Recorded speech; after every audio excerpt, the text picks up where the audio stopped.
पूजा पाई आगुआ मिलिबो दरमा। सरकारी कर्मचारी सेप्टेम्बर मासर दरमा को 26 तारिख रे देवा पाई मुख्यमंत्री निर्देश। आगकू आसुछि पूजा बजार, सेथिपाई सबुआडे देखिबाकू मिलिलाणी गहली चहली, जहाकू नजर रखी राज्य सरकार नैछंती बड़ निष्पत्ति। दुर्गा पूजा पाई राज्यर समस्त सरकारी कर्मचारी को आगुआ मिलिबो दरमा। चलित सेप्टेम्बर मासर दरमा 26 तारिख रे प्रदान करिबा पाई निर्देश देइछंती मुख्यमंत्री मोहन चरण माझी। सूचना अनुसार राज्यर समस्त सरकारी कर्मचारी को मासर शेष कार्य दिवस रे दरमा मिलुथिबा बेले दुर्गा पूजा पाई आसंता 27 तारिख रु राज्यर समस्त सरकारी कार्यालय छुट्टी रहिबो।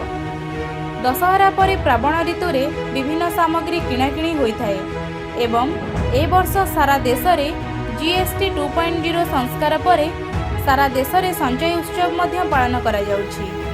एहाकू दृष्टि रे रखी चलित मास दरमा 26 तारिख सुधा प्रदान पाई मुख्यमंत्री निर्देश देइछन्ति।